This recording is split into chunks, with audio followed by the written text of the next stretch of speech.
is a what? Blue whale, A plus star. Here's a fun fact. The biggest animal on Earth is a girl. Because in blue whales, as in all the baleen whales, girls are bigger than boys. Not in the sperm whale. Sperm whale, the biggest of the toothed whales. Not only are boys bigger than girls, they're almost twice the mass and twice the length. I can't think of another species of mammal where the male and female differences are so extreme than in sperm whales. If a sperm whale comes ashore and someone tells me it's 40 feet long, that's all I need to know to say it's a male, because females top off at about 36 feet. The coast of North Carolina, highlighting the three major points of land or capes. This is the same. Well, I want to mention something about this. Offshore, there are two continental shelf edges. Inner shelf, outer shelf. That's where there's a big drop-off. And each drop-off has unique species. Fish, birds, and we're learning mammals. And where do those two continental shelf edges meet? Right off North Carolina. I think that contributes to our diversity. And where is the continental shelf closest to land? Right off North Carolina. Now the next slide is going to be similar land, similar water, lots of colors, sea surface temperature. And maybe most of you have heard of the Gulf Stream, the warm waters that come up from the tropics. And the Labrador Current extension is cool water that comes down from the poles. And where does the warm and cool water meet? Right off North Carolina. So I think that also contributes to the diversity that we're experiencing here. So as a result, we've got the southern limit of some northern species. What comes to mind? Longfin pilot whale and common dolphin. We have the northern limit of some southern species like Brutus whale and rough-toothed dolphins, and I'm sure, and short-fin pilot whale, so I'm sure others. So anyway, so there's a lot converges off North Carolina. A little bit about sperm whale distribution. What we've learned over the years is that the females and young are confined to the more temperate tropical waters, and it's just the males, and particularly the adult males, that tend to, as they age, roam toward the poles seasonally. And so this kind of shows that. And you can see in North Carolina, we're just inside the gray. So we see stranded and alive, both adult males and females and young off North Carolina. Now they're hunted off North Carolina to probably to the brink of obliteration. But I'm pleased to tell you, if you go offshore and you get to the shelf edge and you don't see sperm whales, if you put your underwater microphone, and I'm sure you all have one right on your phone, but I have a hydrophone. And if I put it in the water, I always hear them. Day, night, summer, winter, weekend, holiday. They're there. They just spend most of their lives deep. That star is where we are in North Carolina. So this is a mom and her newborn sperm whale. Mom's blowhole just went underneath, and that hump is her dorsal hump or dorsal fin. And right next to her was a little bitty newborn. That's the newborn's blowhole. That's the newborn's dorsal hump. And we just stuck around long enough to catch a picture of it and then didn't want to disturb them. But this gives me an opportunity to mention a few things about the reproductive rate, which is very low reproductive rate, which basically means to us people who care about conservation in whales, if they can recover from whaling in the past and all the things that are killing them currently, like ship strikes and entanglement, it's going to be a very slow recovery and hard to detect. They reach sexual maturity late, females 9 years, males about 19 years. Long gestation period, one of the longest in cetaceans. Calving interval, that means the amount of years between successive calves for a female is fewer in her younger years, and they extend as she ages, but between 5 and 14 years. Age at weaning is about 2 to 13 years. In longevity, I gave one of these talks and someone said, how long do they get? And I said, I don't know. And so I looked in a book to find out, and the answer really shocked me. And the answer is, we don't know. After all the whaling and all the studies, I think it seems like most people agree that they probably live 60 to 70 years. So that wasn't just a lone mom and her baby. That was a nursery group. Lots of moms, lots of babes. And the fishermen on board got all excited. They said, let's catch some squid. And I said, well, how are you going to catch squid? And they said, everyone knows if you go fishing near sperm whale nursery group, you're going to catch large squid. So I thought that was pretty cool. And they put their lines overboard. And what did they catch? A bunch of large squid. And certainly, and you moms will agree, those lactating and pregnant sperm whales are the hungriest ones out there, and the fishermen knew that there would be squid nearby. So this is one of the squid they caught. It's a Humboldt squid. To us, it's very large. To sperm whale, it might be relatively small. And we made calamari and sashimi out of it. But it was interesting to see that correlation. Now, the hardest part in the squid is the mouth region, and there's a beak. And that is the beak from that squid. And that's what we look for in the stomachs of dead whales to try to figure out what they've been eating.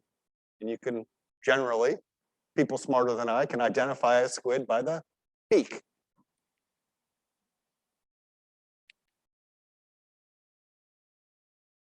And just some pictures, artwork that depict whaling back in the day, because there was not photography out there. And generally a large, there was shore-based whaling initially, and then sailboats would take smaller boats out that would actually, the small boats would go out and harpoon a whale that was found in the larger boats, and then they would try to lance it and kill it and process it on board, occasionally, initially drag it to shore. Harpooning a large sperm whale. And this is an oversimplification and probably an underestimate, but I got this from Hal Whitehead's book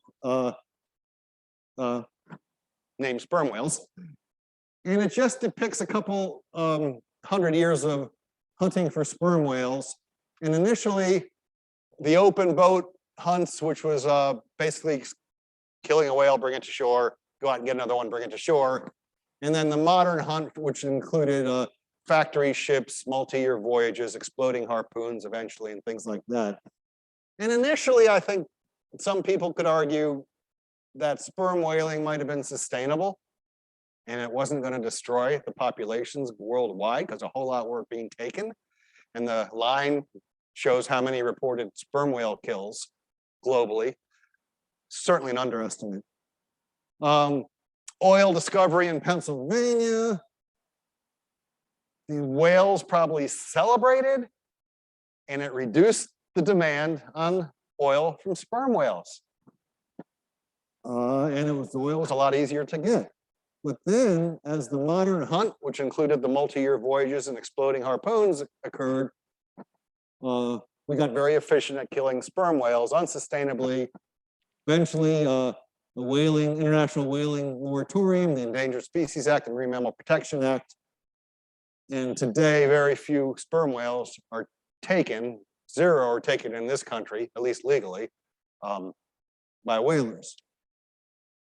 I got this from the New Bedford Whaling Museum, and it just demonstrates, this is just whale kills that were reported for many years, and it just demonstrates off of North Carolina how many sperm whales. It doesn't matter that you know what the colors in the open and closed things are like season and year.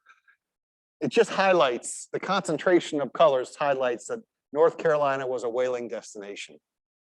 Not just from North Carolinians, as far as I can tell, they did not do much offshore whaling, but the New Englanders came down, the Europeans came over, targeting sperm whales in North Carolina. They have the biggest nose on Earth, and I don't think they can smell a thing. This is what the whalers were after, the oil in the head. There's this big reservoir called the spermaceti organ on top, and smaller reservoir that whalers called the junk. There's a lot of tissue in there, but that oil was valuable. Heating and lighting, but more so for lubrication. And I happen to have some here. If you feel adventurous, I'd love you to smell it. And they're not the biggest whale on Earth, but they do have the biggest brain on Earth in a sperm whale.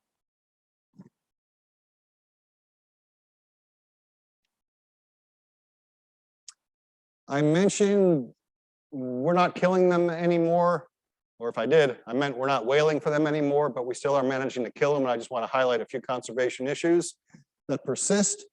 Entanglement is probably the most common cause of death we can determine.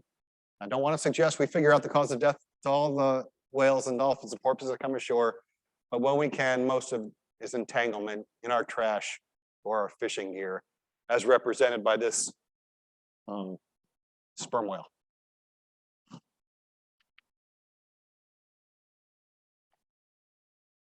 The upper left is a lousy picture, but the two pictures show the sperm whale dead on the beach and its stomach contents, which again is trash. And generally when we see this, there's little food or evidence of food, occasionally a squid beak in there, but lots of trash, rope, plastic bags, things we can't identify. And then this is the dorsal hump of a sperm whale.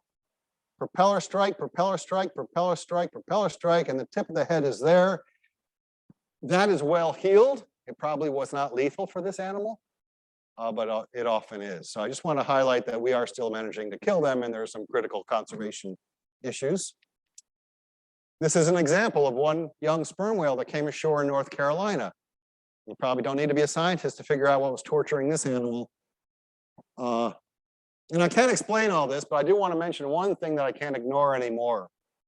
We are finding more plastic more of the time in deep diving whales than shallow diving whales. I'm not saying we don't find any shallow diving whales, but you think bottlenose dolphins that like swim close to shore, swim through our trash, you'd think they'd have a lot of plastic, and they don't. You know, we have some extreme cases, but generally not. But if you overhear on the news that, you know, a whale came ashore and her stomach was full of plastic, I guarantee it was a deep diving species, and I wonder why. I just do. I don't understand it. And this is a deep diving species, and this was its entire stomach contents, which included a few squid beaks.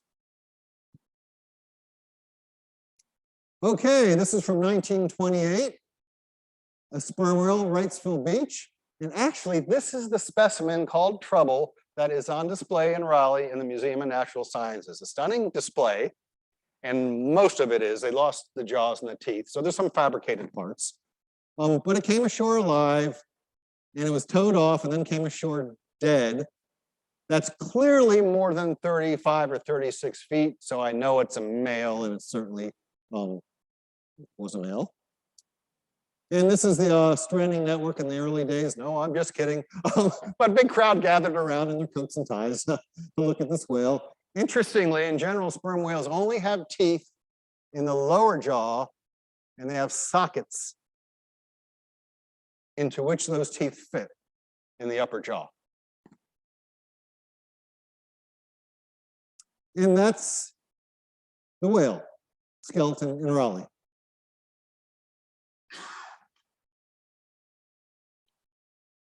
So I'm going to bring you back locally, and let's just put a square around the tip of Cape Lookout. Right there, you see the southern tip of Cape Lookout. Cape Lookout Bight, B-I-G-H-T. The east end of Shackelford Banks, the west end of Harker's Island, and Back Sound, and where that arrow is pointing is where a live sperm whale on the beach was reported on a cold January day. And I had a boat in the water, and I got some volunteers together, and we went out. And by the time we got there, it had died. But it was very fresh dead. It's a mammal, so it's warm-blooded, and it was still warm. Again, teeth in the lower jaws. There's hardly a whale that's easier to identify than a sperm whale. All other cetaceans have their blowholes further back on the head. Sperm whales have the blowhole near the tip of the top of the head. This big bulge here is not the brain, it's not the cranium, it's the spermaceti organ that the whalers were after. That's where all the oil is.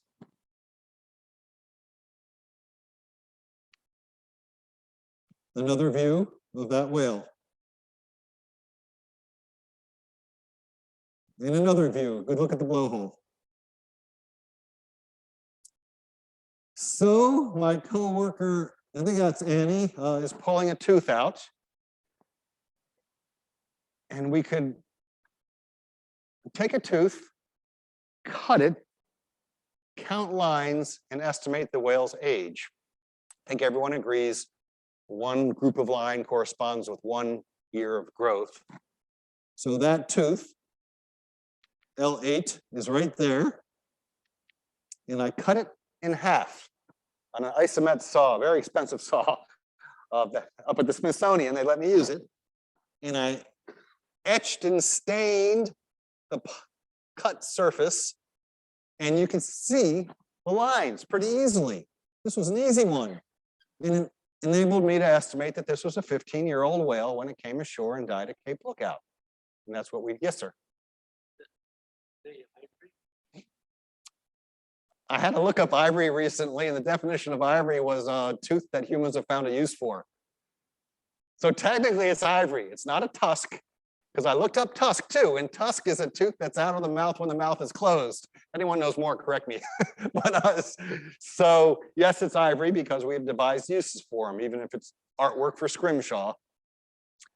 I'm not sure if that's what you were talking about in ivory. I mean, it's not, you know, they're not huge, and I don't think piano keys were made out of them, but I'd say yes, based on that definition. Oh, wait a second.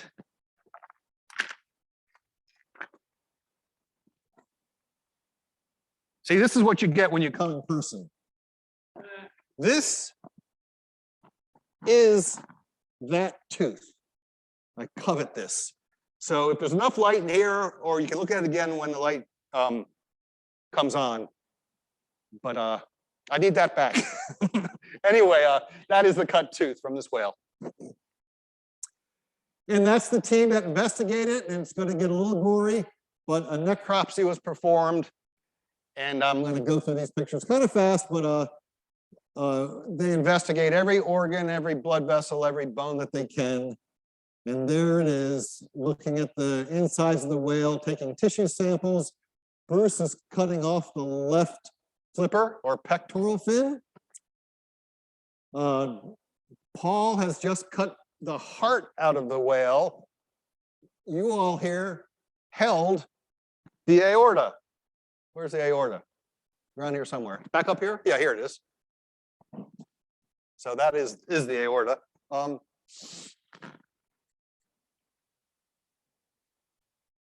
John's removing the ribs so Paul can get to the stomach. Oh, yeah. I was back there so happy yelling in the green vest because I just found something that I had always wanted to see and never seen before, and it was spermaceti. And I really didn't know where to look for it, but I had a long knife and I was poking around the head, and all of a sudden, it started flowing out. I found that reservoir. This was valuable back in the day for the military, for the train industry, for everything. Rolls-Royce transmission fluids, brake fluid, and everything. Ever wonder why they're called sperm whales? Because American whalers, no other whalers, just American whalers, thought this was reproductive sperm. And it flows out of the head, ginger ale colored, but as soon as it hit that cold Cape Lookout February air, it thickened and turned to white. Never mind that it's nowhere near the genitals, never mind that it's in males and females. They thought it was reproductive sperm, and hence the term sperm whales. Yes, sir. Ma'am. Yes, sir. Thanks for asking. What, I'm going to repeat it so people can hear online. What purpose does it serve for the whale? There's a bit of debate. I think most people agree that it's used to manipulate sound that they produce in their heads by squishing air back and forth. Hard to study, but they make a very loud sound, and I think most people think it relates to manipulating sound. I'm going to play a sound clip. Some people think that it's used for buoyancy compensation. It enables the whale to dive to its extreme depth and come back to the surface relatively effortlessly. And if you recall lava lamps of the 60s and 70s, a lava lamp demonstrates it beautifully, where an oil changes temperature and it'll rise within another oil, actually become less dense. And as it cools, it becomes more dense and sinks towards the light source. And so people think that the whales can manipulate the temperature of that spermaceti organ to facilitate diving and surfacing. A+ star, thank you, sir. And I called for volunteers. Get buckets, buckets. Gallons and gallons floated in the sand. I estimated there were about 20 gallons in the head of that whale. And I collected some of it, and I have some of it here. And lighting, probably just for rich people. This is too valuable of a lubricant. And people like me, and probably you, we would heat our homes and light our homes with blubber oil from other species, because even though it was stinky, it was a whole lot cheaper than spermaceti. And I just listed some of the uses of the oil, spermaceti, from the head of sperm whales. And now I want to stop for a sec and just see if I'm talking too fast or if there's something I've glossed over, if you have any questions. Okay, yes. So whale oil is liquid at room temperature? Depends what whale, depends what body part. Okay, now you got me wound up. So this is room temperature.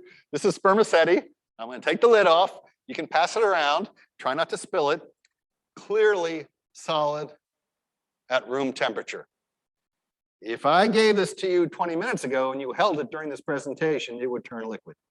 So its melting point is about sperm whale and human body temperature. I love the smell. It was the smell of money. You're welcome to touch it. If you're used to handling lubricants, you'll recognize that it's a good lubricant. I don't recommend you touch it unless you really like the smell. Just saying. It'll stay with you. It'll stay with you. But some of you people who might be a little older than I'm really interested to see if you recognize this smell. One older woman smelled it and she said, "Oh my gosh, old time theater in Pennsylvania. I haven't smelled this since I was 7 years old." And several guys older than I took them right back to their grandfather's auto mechanic shop.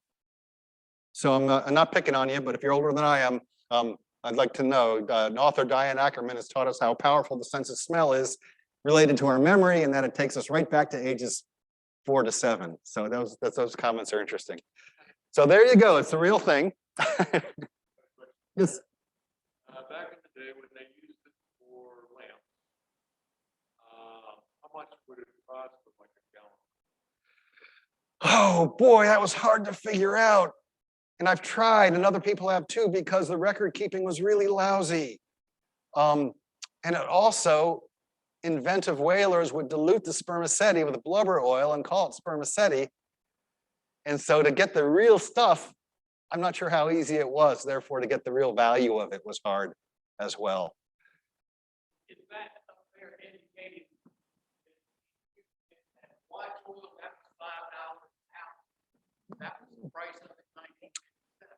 That's helpful. Yes. To answer your question, you're very observant. Thank you. I forgot that was there. And I keep saying how valuable it was. A historian here at the museum told me that the most valuable product in the entire global whaling industry was not oil, was not spermaceti, was lower jaw oil from North Carolina's bottlenose dolphins. And I said, what? And this is lower jaw oil from a North Carolina bottlenose dolphin. And he said, dolphins are abundant here. They're close to shore. They're predictable. They're not in the public eye. People from Europe, people from New England came down, netted and harpooned dolphins for the lower jaw oil, not the blubber oil. And this oil, very different from the oil that's being passed around, not only is it liquid at room temperature, I put all these oils I have in freezer, even earth oil. They will all turn solid in a freezer, but not this. So when you wanted, and some of you might recall this, when you wanted to lubricate your guns or your sewing machine or your aeronautical equipment in cold environments, this was it. And this was like $50 to $100 an ounce. That's what the historian here told me. Got me wound up. Good questions, thanks.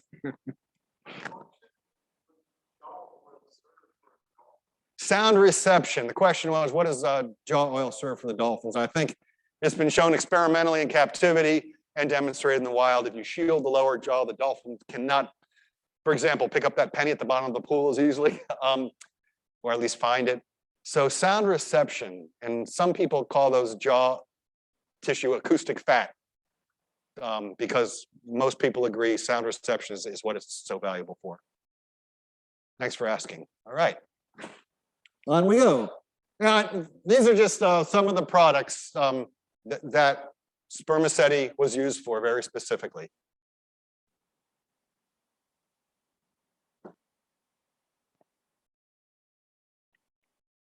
Okay, I hope this works. They're very acoustic. We don't know what they're saying, but we think it's really important. Whalers used to call them carpenter fish. Of course, they aren't fish. But through the hulls of their boats, and I've heard it too, it sounds like that. And to some whalers, it sounded like a nail being hit by a hammer when they were in the vicinity of sperm whales. Okay.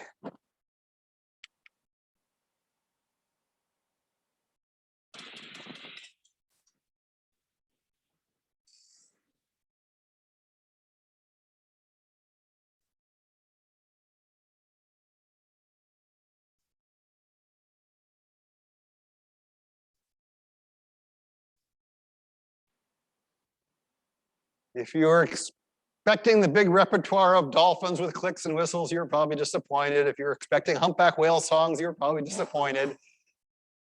That's it, but we think it's jam-packed of information.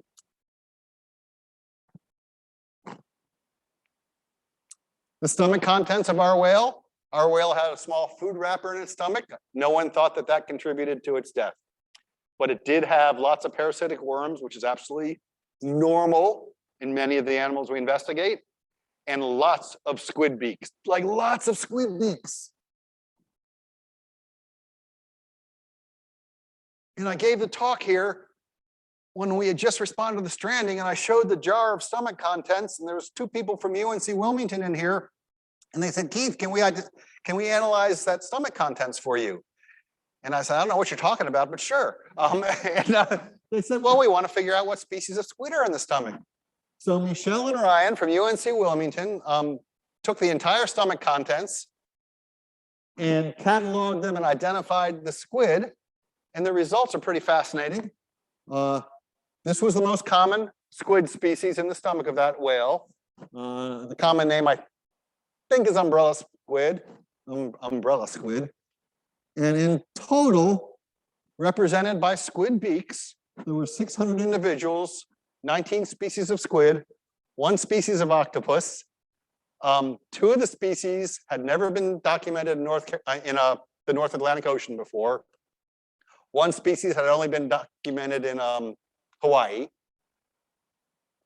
We don't think the sperm whale went to Hawaii, but it does highlight one really neat thing, is how much we can learn about marine wildlife by looking in the stomachs of these deep divers. hyoid bones, that top bone in your throat, very critical for swallowing and talking, are quite large in whales, as you might imagine, even proportionally large. We think it relates to the method of feeding, which often involves suction in toothed whales. So these are the hyoid bones. You can't tell, but there are actually 5 of them in this fresh, dead, still warm whale. Lunchtime. And at some point, one of the veterinarians said, Keith, if you're gonna build a skeleton out of this, can I x-ray the flipper? And I said, I'm not building a skeleton, we're just doing a necropsy here, and who are you? And he said, oh, I'm Paul Nader, I'm a veterinarian from NC State, I've put together 11 whale skeletons, and I want to be helpful. You would be crazy not to build a skeleton out of this. It's North Carolina wildlife, we did a great necropsy, you have the whole skeleton. Beaufort needs a sperm whale skeleton. I said, I don't know about that. Anyway, he talked me into it. So to preserve the possibility of building a skeleton, we buried it for 4 years. But we couldn't drag it, so we had to cut more meat off and eventually had to go home, put signs around it asking people not to mess with it. And then we had to cut the head away from the tail. Park Service happened to have a backhoe out there and they happened to be willing to use it. So dug a grave near the dunes, dragged the tail part, dragged the head part, pushed it in. And 4 years later, after checking it every year, we exhumed it. And the whole purpose of burying it really was to get the flesh off the bones. It works beautifully in this climate. And we found the bones and must be getting stinky. Jim put a mask on, and that's way before COVID. So, and those are the bones in the sand after 4 years, and they really weren't that stinky, but the sand around it was stinky, really stinky from the oil. Yes.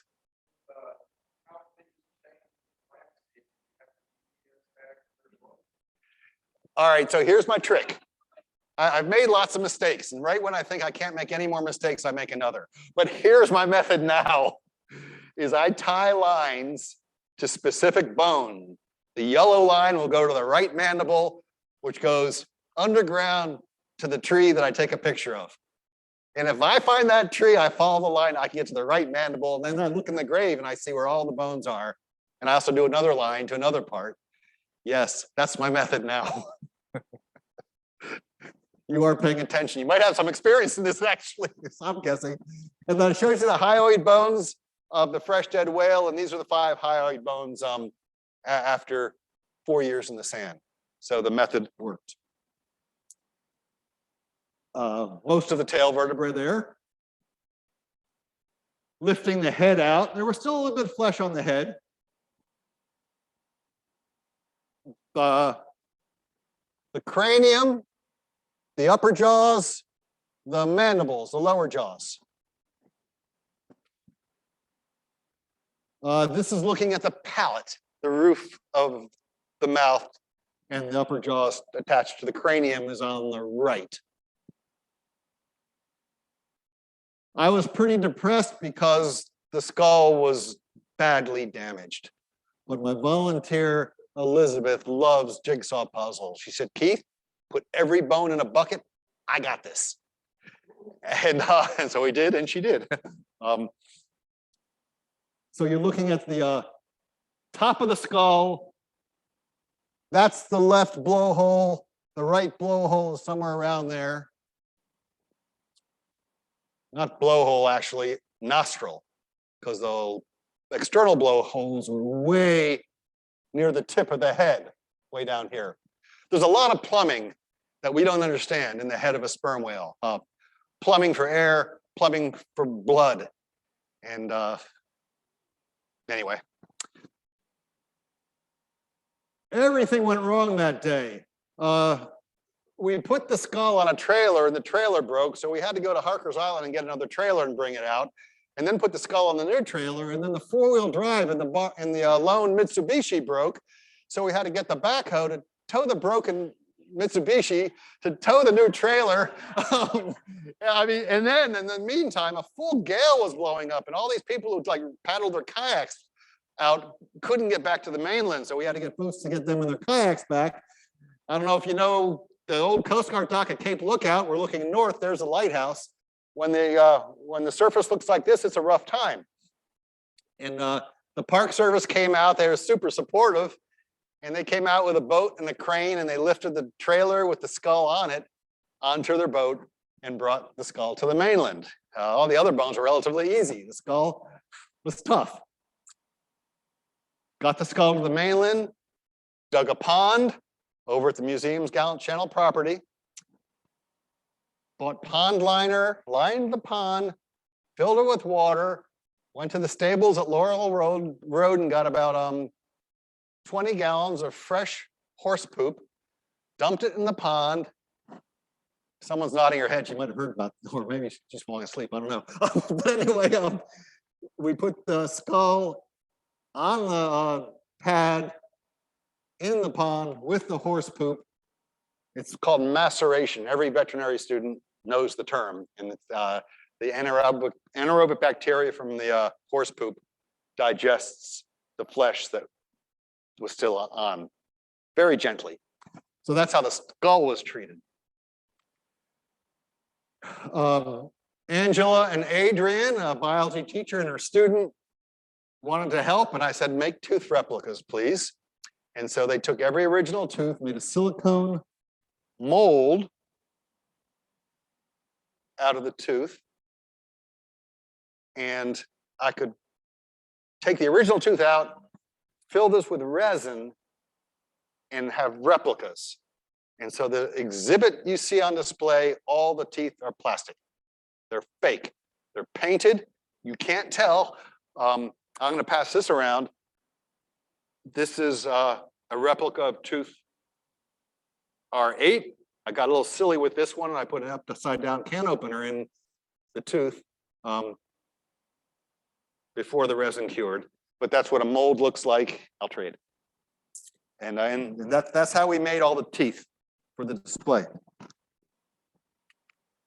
And there she's pulling the tooth out of the mold. Bingo, so proud of them.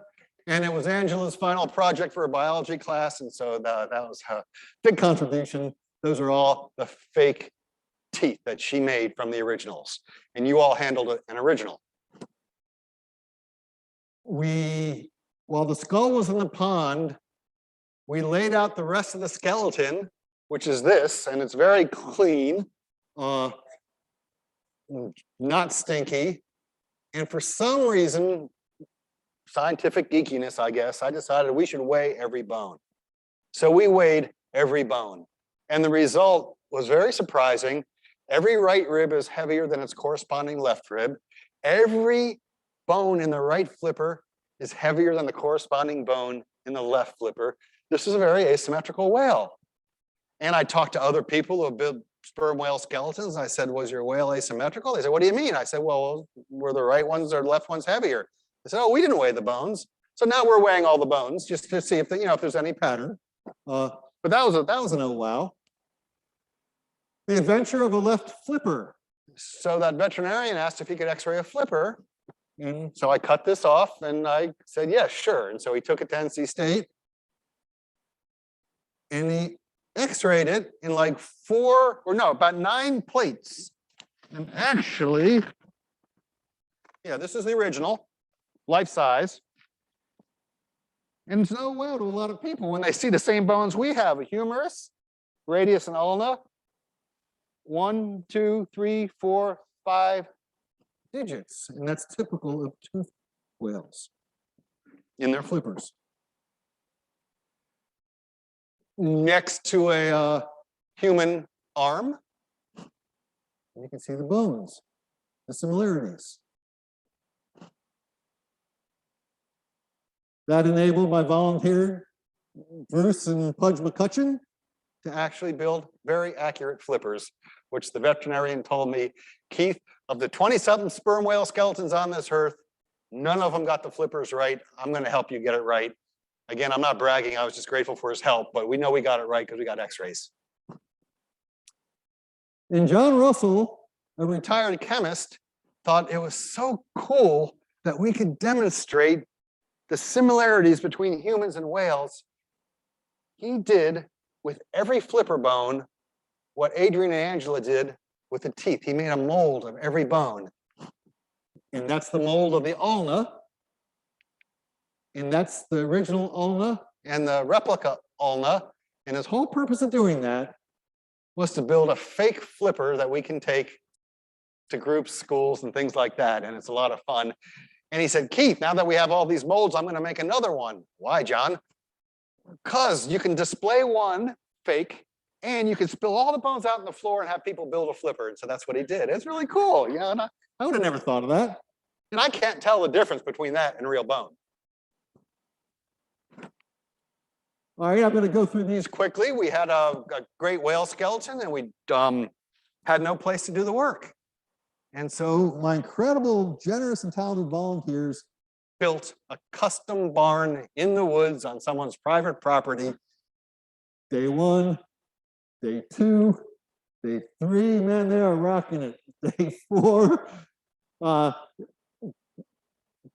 day 5, my roofing divas. I mean, some of us didn't barely know which end of the hammer to hold, but the general contractor, who was also a volunteer, just walked us through it. It was great. Day 7 or 8, anyway, pouring the concrete the last day, and the result was a wonderful barn, custom made, strengthened center beam for putting together a sperm whale skeleton at the Maritime Museum. The deal I had with the landowner is I would have it for 3 years, exclusive use of it, and that's what we did. And it worked, and we called it Bonehenge, just for fun, just to be silly. And while we were building the building, I sent all the bones to the NC State Anatomy Lab where they have a trichloroethylene vapor degreaser. Because this is a small museum, not everyone shared my enthusiasm about a whale skeleton. And if we put a stinky, dripping whale skeleton in here, it wouldn't have been popular. And sperm whale bones are really greasy. This gets the grease out. Thanks.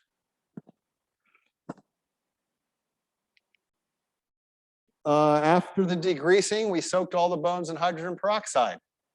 That's what Jim is doing, stirring the hydrogen peroxide, household strength. It dissolves proteins and kills bacteria, and lightens the bone color a little bit, but I didn't care about that. Bleach would be very damaging. Hydrogen peroxide is not. An engineering student built a custom rack to help us stay organized and dry all the bones. We coated all the bones in a product called Jade 403, which is bookbinder glue. Librarians swear by it. And it's sort of an experiment, but I noticed in other whale skeletons, the bones would deteriorate or turn chalky over time. And this is the way we tried to address that. And I must say, it seems to work great. Bookbinder glue. Putting the skeleton together, Josh is drilling a hole from one vertebra through the intervertebral disc, which is foam in our replica, our skeleton, into the next one. And you don't see it, but there's lots of little 1/8-inch steel rods connecting every vertebra to its neighbor so that they don't become out of alignment. David, a former industrial shop teacher, is making the critical cut that connects the atlas and axis, the top 2 vertebrae in humans and whales, to the skull. So that's a kind of a critical cut there.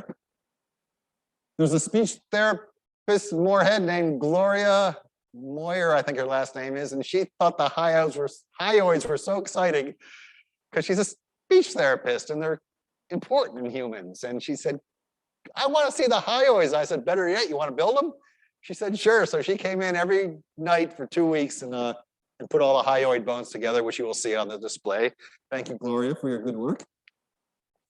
We hired a welder to build an internal support system out of stainless steel in the rib cage. I tried to avoid it. I didn't want any steel to show, but the best advice I got is if people are going to be walking under this whale skeleton, you need to have cable supporting steel, not bone supporting steel, or not cable supporting bone, because the bones can weaken. So we have quite a bit of steel that's actually visible and quite a bit that's not visible. Mary is painting the bottom of the skull with the bookbinder glue. What you don't see, I wonder if I have a. Karen is painting the fake teeth. All the right teeth were dark. All the left teeth were almost pearly white. Huh? So that's how she painted it. And that's what you will notice. And my only explanation is that we buried the skull right side down and those teeth got stained on the bottom. That's just a guess. I didn't notice it in the fresh animal, so that's what I think happened. And Karen's putting the final touches on one of the flippers. We had a silly parade in downtown Beaufort. We made a big deal of it and paraded the whale skeleton from Bonehenge here to the Maritime Museum. And now we're taking some of the whale vertebrae out of the donated truck. Josh, Dennis, and Carl bringing in the lower jaws with all the fake teeth installed. We weighed every component before we put it up.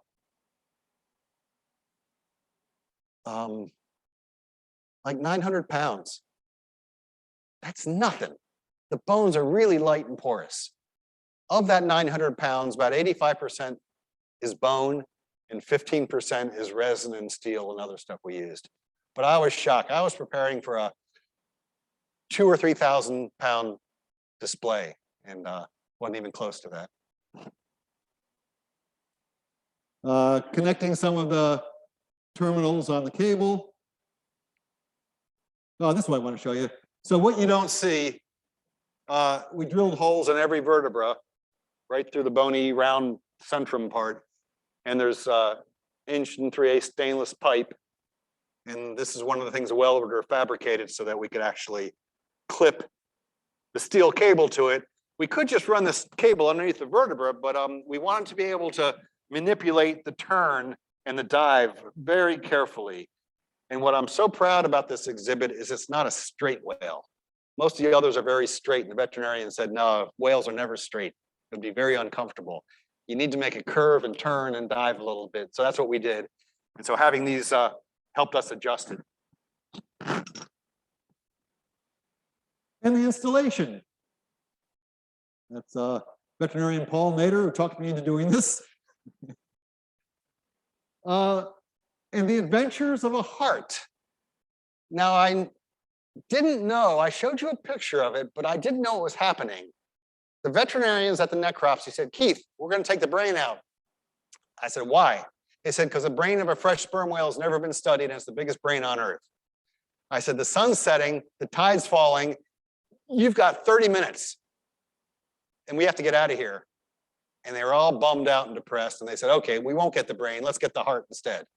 So I didn't know they had taken the heart out. And I didn't know the adventure the heart went on. And I didn't really care. I was, maybe saving the bones. And about 8 years later, I get a call from this veterinarian in Louisiana, Dan Hillman, and he said, Keith, hi, this is Dr. Dan Hillman. I just want to thank you so much for loaning me your sperm whale heart. And I said, who are you and what heart? And he said, well, we've been studying it here at Louisiana State. We published on it. It was just a fabulous specimen. And we've preserved it in formalin. And I'm retiring and no one wants it. And I wanted to know if your museum would like to have it. Now I'm rolling my eyes because this is like becoming more of a pirate museum. And I just can't imagine anyone wanting it here. And he said, further, if you do want it, I have extra money and I would like to donate it, but I also want to plastinate it first. It would take us a few years and we will plastinate it. And I said, whoa, whoa, whoa. What's plastination? What do you mean? And have you heard of the Body Works exhibit? Bums a lot of people out. It's human bodies. Just in 20 seconds, this is plastination. Put the soft tissue in acetone to dehydrate it. Take it out of the acetone, put it in a vacuum with liquid silicone in a freezer. So it's a very cold vacuum with liquid silicone. Slowly release the vacuum, slowly raise the temperature, and liquid silicone floods every cell. And then when it gets warm enough, the silicone actually starts to cure and you have plastination. And that's how the heart was done. And that's a picture of, I think I might have a big one. Yeah, so this is what is on display at the whale, under the whale, the real heart. And not only did the veterinarians cut the aorta off, they cut a window out of it so you could actually look inside the heart. So this is the window that was cut out after the heart was plastinated, which you're welcome to handle if you're so inclined. This is baleen from a humpback whale, in case you want to handle that. I'm winding down. Thanks for hanging in there.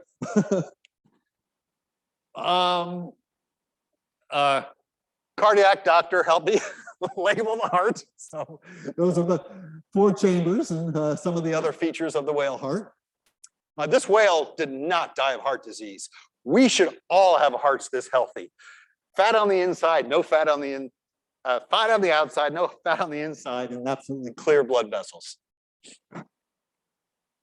All right, this is your final exam. This is going to test who's been paying attention. Right after we put this whale up, a sperm whale stranded at Cape Hatteras. My wife went up to lead the necropsy on that whale. She called me and said, "Hey, Keith, it's a sperm whale." And I said, "Yes, that's what I heard." And she said, "Do you want the skeleton?" I said, "No, I don't have the time or the money, and I can't take it, but will you grab a tooth for me?" And she said, "Sure. Which tooth would you like?" There's someone with connections, right? And so I looked in my drawer, and I saw that I had tooth number R10 from our sperm whale here. So I said, "Grab tooth number R10, please, from that whale that's dead in Cape Hatteras." All right, so this is the whale from Cape Hatteras that's stranded after we put this up. I just shrunk the picture and put it up there. Now I'm going to bring in the picture of our sperm whale here, and I'm going to pick on this gentleman because he was the first one in here. Okay, I've just handed him 2 teeth. I've handed him those 2 teeth, the real teeth. That tooth is from that whale. That tooth is from that whale. They're both North Carolina strandings. They are both the same species. They are both the same position in the jaw. Why are those 2 teeth so crazy different? And it's predictable. Anyone want to take a guess? Say it again. What, they're both 33.5 feet. Older, but they're the same size. One could be older. You're right. I was trying to trick you. You're right. One's older. You're right. Male and female. That is the difference. And you gave up the teeth just in time, because I'm going to ask this gentleman to hold up the male's tooth. Oh, he's being thoughtful. And males get bigger, so he's holding up the bigger tooth. But he happens to be wrong, because in the 33.5-foot sperm whale, a girl would be an old lady. I have to be careful who I look at. And a 33.5-foot male, and it would be an adolescent. And that is the case. So the small tooth is actually from the male. You'll notice there's very little erosion. You'll notice it's hollow, where in the older female's tooth, it's filled in, not hollow, and there's a lot of erosion. And I just think it's so cool to demonstrate that with real material. So that's, you're all right. Yeah, you got it.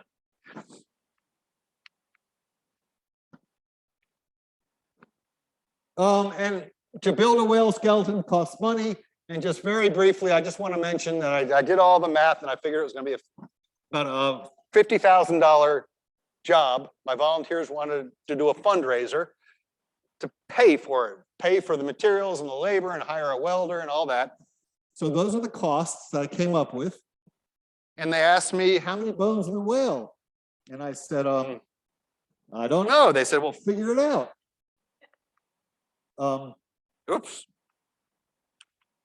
So I figured it out. How many ribs, how many ear bones? They said, we're going to sell bones to fund this. And I said, you can't sell bones. It's endangered species. They said, no, people are going to sponsor bones. I said, oh, yeah, right. People are going to pay money and get nothing. And they said, yes. And I was sure it wouldn't work, and it worked. So they assigned a dollar value to each bone and tooth. And I just have to mention, as soon as he launched the bonehenge.org website, the cranium was the first bone to get sponsored from someone I don't know. There's just one cranium. It was $5,000, and from someone in Florida that just heard about the project. You can't see the total because this is over. But anyway, if you total it all up, it would be $50,000. And that's how he raised money to build a whale skeleton. It was a lot of fun. And thanks for the volunteers and collaborating institutions to help us pull this off. And thanks for people who have a Protect Wild Dolphins license plate, because that provides the only funding we can count on to respond to strandings and do this sort of work. So if you're a North Carolina driver, having one of these on your car not only makes you look younger and sexier, your car will last longer, it'll go faster, and you'll be supporting our work. So consider that. That's my hustle. There it is. And I just want to mention the Bonehenge Whale Center that we just completed a year ago. The same volunteers who built the original Bonehenge said, we got momentum. Keith, you need to stop working out of a trailer with no running water. We're going to build you something decent. And so this shows where the Maritime Museum is downtown, where we're sitting. The other arrow is the museum's Gallant Channel property. And in the privately owned lot, encroaching on the museum's Gallant Channel property, there's a building that they built. They did a fundraiser and built in the last few years. How long has this been? Since '85, this building. So this is the new bridge going down. That square is where the Bonehenge Whale Center is.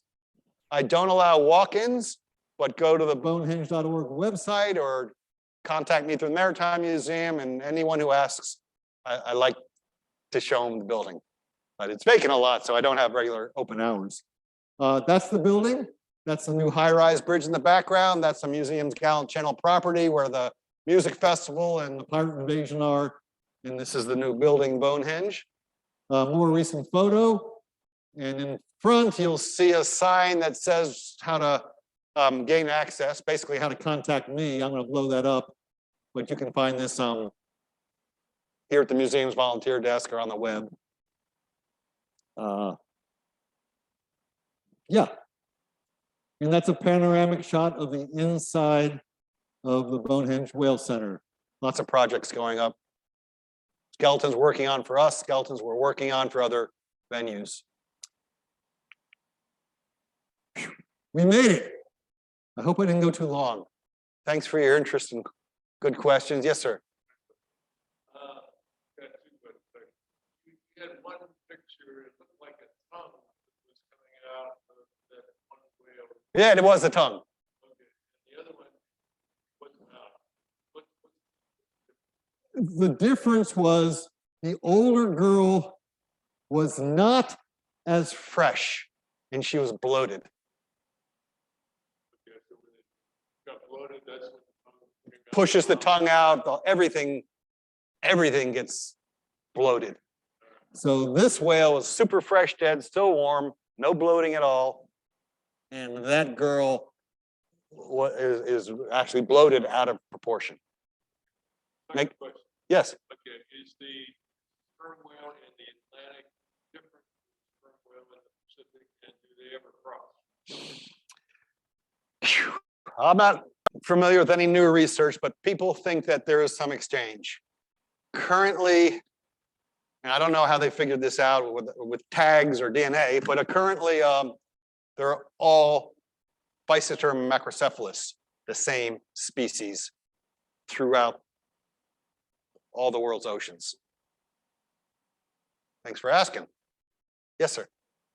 So I think that was in Norway, we were able to buy some whale.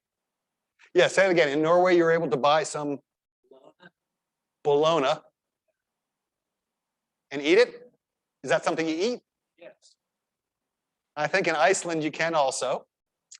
There are some countries that do still whale. And so that doesn't surprise me. And there's a limited amount of hunting in this country, in Alaska, under the provision of preserving a culture and traditional uses. Very limited. Highly regulated. Yeah. Norway. Okay. Yes. How often does sperm whale on the North Carolina coast get What? next year, whatever you? Yeah, so it's not one a year. It seems like we have great records for the last 50, 40 years at least. It seems like one every 3 to 5 years. So it was kind of unusual to get, we had actually 2 or 3 close together.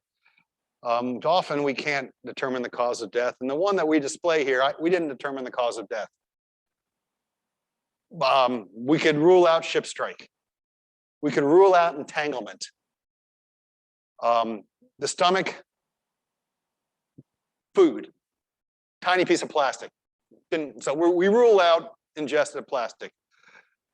And I knew this woman at Woods Hole Oceanographic named Darlene Ketton could actually look at a whale's ear and not only determine if that ear has experienced hearing loss in that whale's lifetime, but at what wavelengths and how recently in that whale's life.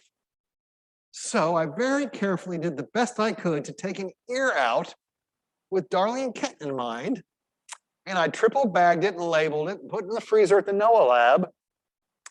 Finally got my act together and I called her. I said, hey, I've been to your lectures. I admire your great work. Can you please let me know what would it take to have you analyze a sperm whale ear? She said it'd be about $1,000. We CT scan it and then it takes a while to analyze it. I said, thanks, I can raise that money. This is going to be really cool. Will you do it? She said, yeah, where is it? I said, it's in the freezer of the NOAA lab. Yes, your expression is it. And she said, no, you've destroyed it. You can't freeze it. You needed to drop it into formalin or Jor's solution or something to preserve it. And I cannot analyze the ear. So we lost that opportunity. I didn't know. Where is the ear? One's in, oh, the ear. Oh, right. The lower jaws are hollow, and you'll notice that if you look at the skeleton, and those megaphone of a lower jaw, both of them, each of them open up to the ear bones. In bottlenose dolphins, in sperm whales, in every toothed whale. No external ears. So, but the ear bones aren't above the jaws as they are on land mammals. They are right inside that hollow opening, which you will see, of the lower jaw. And if you look, you'll see one ear bone that's there and one that Keith destroyed. That's basically absent. Yeah, it's not there. Thanks for asking. Wow, these are great questions. You guys are bright. Were you raising your hand? Yeah, the whale flipper has the same bones as the arm.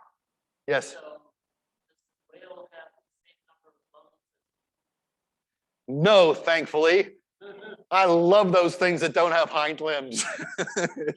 So because they lack hind limbs, yes. So they don't have, there's in most whales I examine, the deep divers have 0 or 1 pelvic remnants. All shallow divers have a pair. Like the bottlenose dolphin you'll see has 2. The sperm whale only has 1, what we call pelvic remnant from its evolutionary past as a land mammal.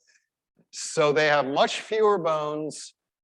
It's a little complicated, but I can for sure say fewer because they don't have hind limbs. Tarsals, metatarsals, all those, all the phalanges in the toes. But they have flippers. And each flipper has, well, you can count them, probably 30 bones. But here's another complication to your question. A young whale, like our sperm whale,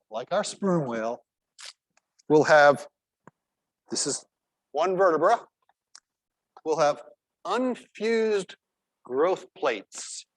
I'm not picking on you, but everyone in this room has fused growth plates on each side of your vertebra. When you were a teenager, it was separate, but when you stopped growing, it fused. I think that's a characteristic of all mammals, certainly is of whales. So do I count this as a bone? If it does, that adds 100, you know. But we really, when we count bones, we usually don't count this, but it is a separate bone.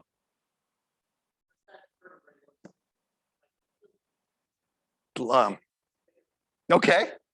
Yeah, this is from a humpback. Oh no, what is this? Yeah, this is from a humpback whale. And it's unfused growth plate. The scientific term is the epiphysis. You're setting me off on the geeky end here. This is fun. Other questions or comments? Well, now you can look at that skeleton and kind of see more about it. Why echo? There was a naming contest. You know, and I think Christine Bryn led the naming contest. So a lot of names were submitted. Laura Salio, Ahab, Moby Dick, I think Obama, and Keith. There's lots of names, and I think I forget how they finally chose Echo. Yeah, I thought so. All right. Yeah, well, y'all appreciate it. I didn't expect this many people on a rainy day, so this is fun. So I'm gonna turn the lights on. You're welcome to look at some of this stuff and ask more questions. Yes, it's at the back of the exhibit hall.